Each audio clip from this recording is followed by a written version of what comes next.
Hey guys, welcome back. So in today's video I'm going to be reviewing 2026's Hastings Comic Con versus 2025's Hastings Comic Con and seeing which was better. Now I always had the aim of doing a review of the Hastings Comic Con in 2025, but I don't remember why I didn't quite get round to it, so I thought I'd combine the two and compare them, as Hastings Comic Con in 2025 was their first, and this was labelled as the sequel and was labelled as a better one. So let's find out if that was really true, and later on in the video as well I'll be opening up my mystery box I got for the first time, so I'm really looking forward to that. So without no further ado, let's get into it. Now this year to get in you had to queue, and I don't remember doing that for 2025, so maybe this was a bigger turnout. The queue wasn't too bad, it only took about 5 minutes and you had your bag searched, so that wasn't too bad, although looking back at the pictures I got from 2025, it does look like there was those barriers to queue as well, so maybe I just came at a good time.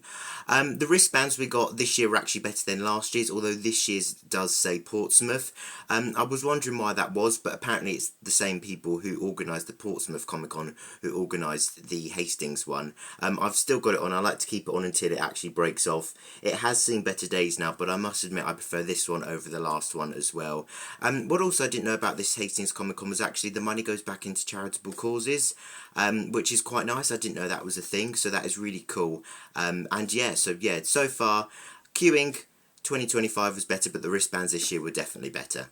Now last year I had plenty of time to organise a cosplay, but I didn't actually get round to it, so I just reused my Marty McFly cosplay from Back to the Future for the London Winter Comic Con in 2024, which I really don't mind. I love this cosplay and I really like the character as well, so I reused that. But this year I wanted to do something different. I actually originally had bought a cosplay of the jumpsuit in the Jadoon prison in Revolution of the Daleks, however it came far too small because it was sizes from China, so I had to give it back eventually and I couldn't find the right one, which was a shame. But in the end I went for the Fourth Doctor, which I really enjoyed, I really fell in love with. It was the English version, the one I think that was done from Forbidden Planet, which is quite cool. You get the hat, scarf, and sort of like the top is all one with the jacket and all of that, and I really fell in love with it towards the end. I really liked walking around with the long scarf in the streets, so yeah, that was really cool. So yeah, this year I went more Doctor Who-y, although this year I wasn't actually seeing Doctors this time. As I briefly just mentioned about the Doctors, this year was quite interesting if you compare the two, because I feel like both years had a big Doctor involvement, but for different reasons. I definitely say 2025 was the year of the Doctor actors. For example, on the Saturday we had Peter Davison and Sylvester Mccoy, and then on the Sunday you had Nicola Bryant and Colin Baker. Whereas this year there wasn't really any big Doctor names. There was Brian Herring, who was one of the performers of the Meep, but there wasn't really any big star names like any Doctors or any companions as far as I know. But this year it did make up for it because we had a lot more costumes and props and all sorts, and actually this year it was on the main stage, which was quite cool. So it depends your viewpoint, but actually both years I feel had big involvement for Doctor Who, and I feel like Doctor Who's props and costumes deserve the main stage, but then again I would say that as a Doctor Who fan. Now in 2025 I did get very lucky. I went to see the talk with Peter Davison and Sylvester McCoy.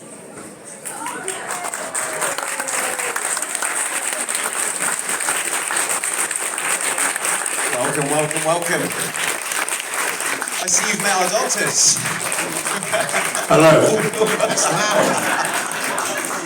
Peter's very loud, that works for us. Welcome to Hastings Comic Con. It is the first of its kind here at the White Rock Theatre, and it is a great pleasure to bring to you now Doctors Peter Davison and Sylvester Mccoy.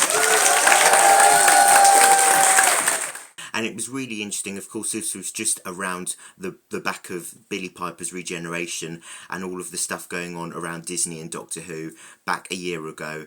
So there were some interesting things said about them from Peter Davison and Sylvester McCoy, but it was great to see them. And then the talk wrapped up and we were going to head up in the lift, but we were behind a few people, and guess who those few people were? Now I was far too scared to say anything, but luckily my mum spoke to them and was talking to Peter Davison about his involvement in Tales of the Unexpected, which I imagine for him was quite nice. He probably gets Doctor Who 99.9% of the time, so it was probably nice for him to talk about something a bit different. That was a completely surreal experience. I could not believe it, and I felt really lucky, and thankfully that lift takes a very long time, so we've got quite a few minutes, and there's people who would pay quite a lot of money for that, and we got it for free. So that was absolutely a brilliant memory, and probably my favourite part, of course, of 2025's. Now 2026 is, of course, We didn't have the actors, but we had the main stage, and that was really great as well. When I walked in, it really did actually take my breath away. Just seeing it all there was just absolutely amazing. I thought they displayed it really nicely. You had quite a lot of things. You had the TARDIS prop, which you could actually walk in and take a picture with, which was really cool, and it did about 10 times. You also had other things, like you had the hat stand with all, the fez and things like that. You had 3 Daleks as well. You had the Paradigm Dalek, a yellow version. You had a classic Dalek, and then you also had another classic Dalek, but it was sort of custom painted red, which was quite cool. As well, you had the Silence, you had the Ood, you had K9, and you had my favourite version of the Cybermen as well, which was from the 80s, which was really cool. And actually, the classic Dalek was actually making sounds as well, which was really cool.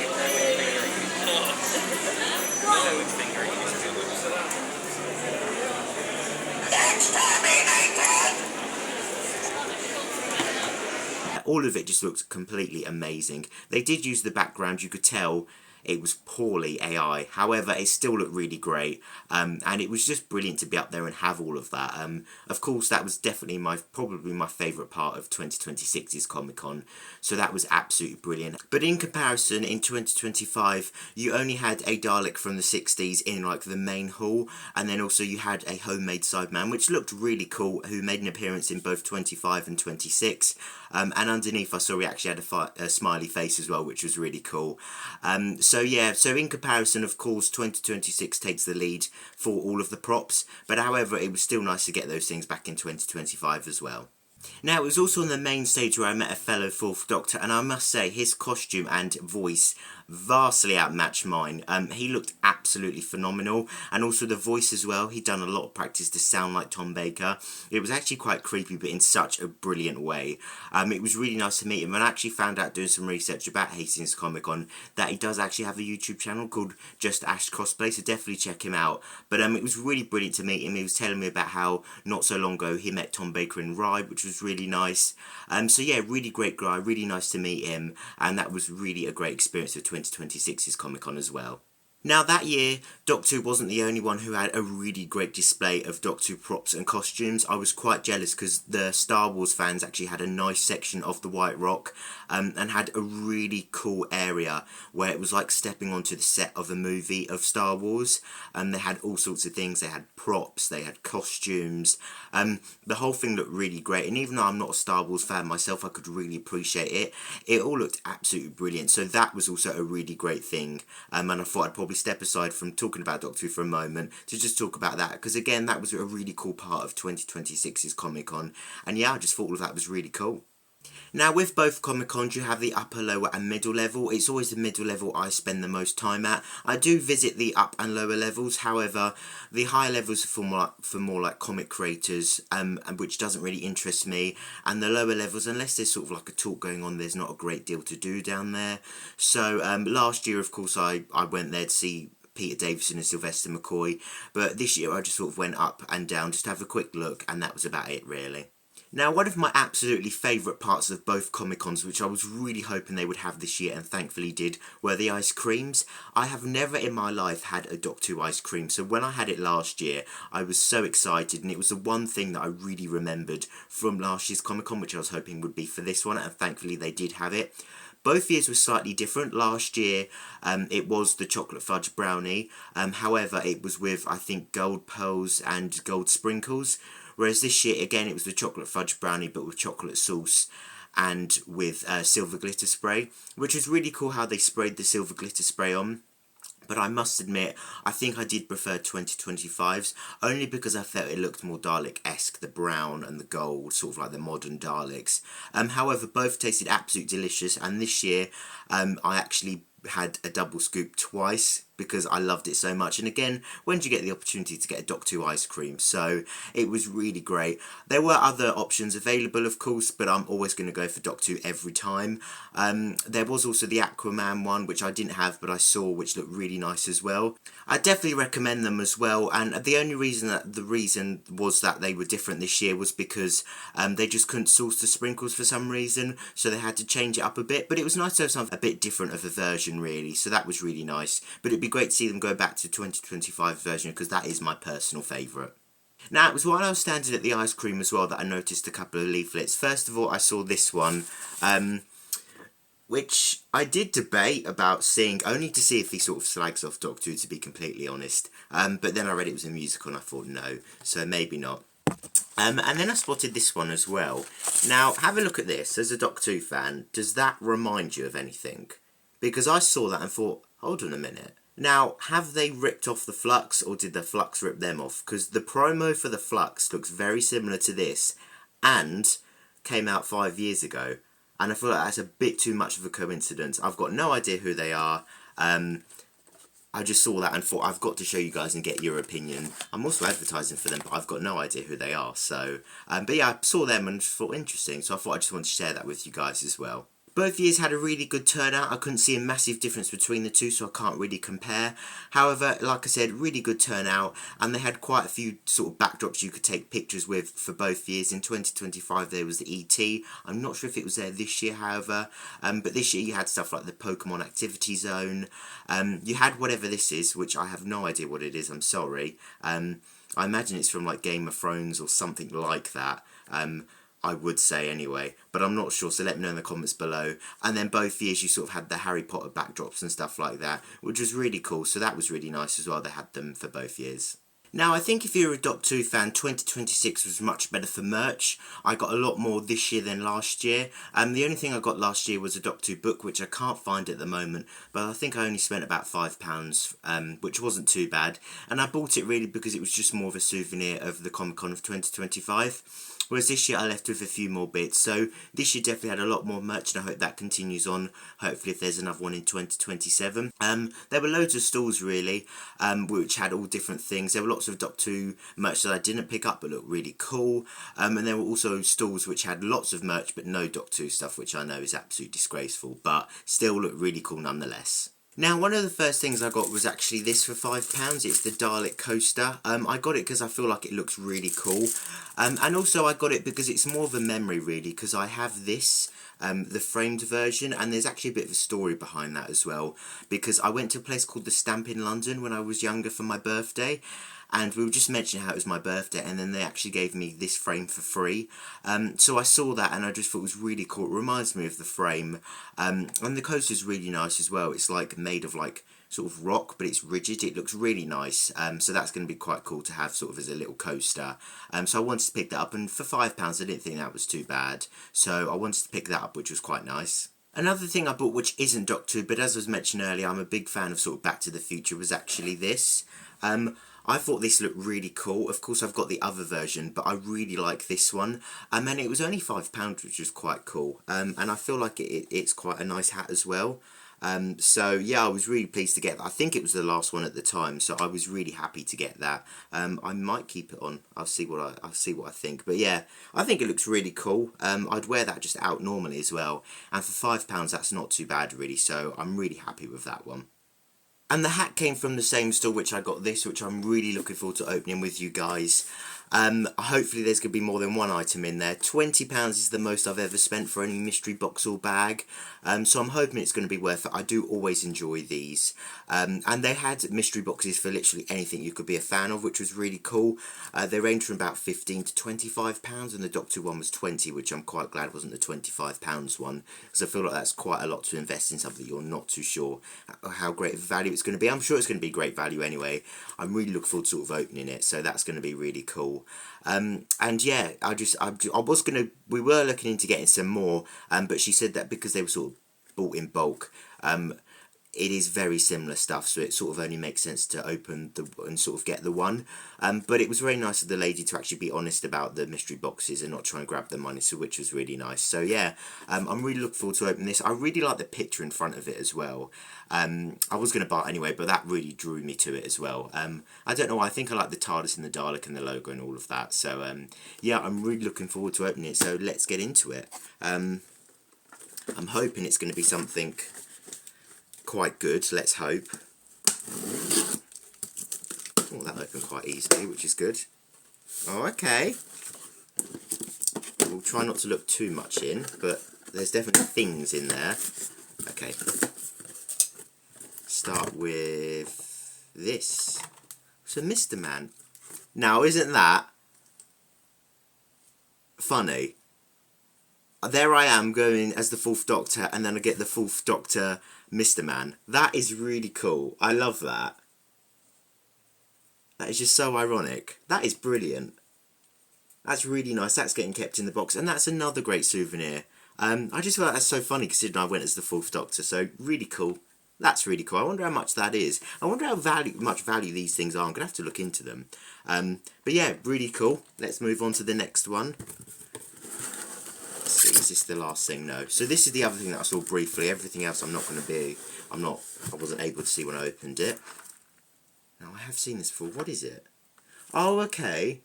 You sort of construct the Cyberman. I have seen that, I think, online before. Supersize articulated construction kit. No painting or gluing required. That's going to be fun. That is really cool. 14 points of articulation. Really nice. I'm really happy with that as well. That's cool. Okay, this is turning out to be really good so far. Next thing, I think I got a brief glimpse just a second ago that it might be a book. And again, there are other stuff in there. Let's see what book it is. Oh, okay. The Visual Dictionary. I'm not sure if I have this one. I don't know if I do. In fact, I don't think I do. But, really great condition. Look forward to it. Let's have a little look. Yeah. To be honest, I'm much more of a visual person. Oh, look, Rose and Martha. So, these type of books are definitely for me. It looks really good, actually. Yeah, really nice. I look forward to looking at that. Okay, great. This is turning out to be really good. 1, 2... There's still a few bits in there. So next one is definitely going to be a figurine. And it's Davros. Okay. Do you know what? I did have this a very long time ago, but I think it got damaged. A friend of mine actually gave me an Ice Warrior one. She sort of got this package and it came with it, and she gave it to me because she knew I was a Doctor Who fan. So now I've got Davros as well, which is really cool. It's the Eagle Moss stuff, isn't it? That got sort of cancelled. But really cool, nice little display piece of Davros. Really like that, really nice. Now this feels like a pencil case. Oh yeah, Exterminate. I've never actually seen that type of pencil case before. Really nice. Got the label and everything. That's cool. Never seen that one before. I think there's 2 more bits, is what I'm going to say. I'm going to go for this one first. This feels like a key ring. And it is a Dalek. Very nice. Haven't got that one either, so really happy I got that. And the last thing... I'm sad it's over now. The last thing is stickers, fridge magnet, stickers. I don't know if I've got these. I think a friend gave me this. So that's probably one of the only things I do have from the box itself. But that's really nice. You've got the stickers, you've got the pencil case, you've got little Davros, which again is so funny. The Fourth Doctor, because I went dressed as him, which is really nice, so that's cool. You've got the keyring, is what it's called. You've got the book, and I don't want to squash everything. You've got that, which I'm really looking forward to build. So, to be honest, all of those things is quite good value, I would say. There's quite a few bits in there, which is really nice. Some really cool bits as well. So yeah, I'm well happy with that, to be honest. If any of you guys got any Doctor Who mystery boxes or any mystery boxes from it, let me know what you got, because I'd be interested to see what you got in comparison. So yeah, really cool. I'm really happy with that. And finally, to round off both Comic-Cons, I go to this place called Pizzarelli, which isn't too far from the Hastings Comic-Con, only about a 15-minute walk. It's somewhere I used to go long before the Comic-Cons, but it's really nice. The sort of the food is really great. The service could be sort of hit and miss, but it is really nice. Sort of lots of Italian food, lots of pizza and all that, which is really nice. And they do some great food. I must admit, this year I didn't regret going, but because I was quite full from both amounts of ice cream, I didn't really have the stomach for it. Plus, later on in the day, I was going to a wedding reception, which is the first ever wedding thing I've ever gone to, and I've always wanted to. So it turned out to be quite a busy day, but a really great, enjoyable day. So yeah, Pizzarelli, if you ever fancy a meal, if you ever go to that Hastings Comic Con, I definitely recommend you check it out, really. So the million-dollar question, which was better? And to be completely honest, I really enjoyed both, but for different reasons. I really love 2026's, but I don't know if that's just because it's more in my recent memory. They were great for different reasons. 2025 had all those doctors and companions, whereas 2026 had all those props and costumes. So it really does depend. I really enjoyed both. Like I said before in the video, the ice cream was better in 2025, but the merch was a lot better in 26. So it really depends what you're looking for. I definitely recommend it as well. I'm hoping they could do one in 2027 because I'm absolutely going to be going, and I'll do a video for that, of course. So yeah, all round it was an absolutely great day. Have you guys ever gone to the Hastings Comic Con? Let me know in the comments below because I'd love to hear it. And yeah, so yeah. Jury's out on which one is better. I enjoyed both, but I'd love to know what you guys think, so let me know in the comments below. But as always, thank you so much for watching. I hope you enjoyed the video and hopefully see you in my next video soon. Thank you all for watching and take care.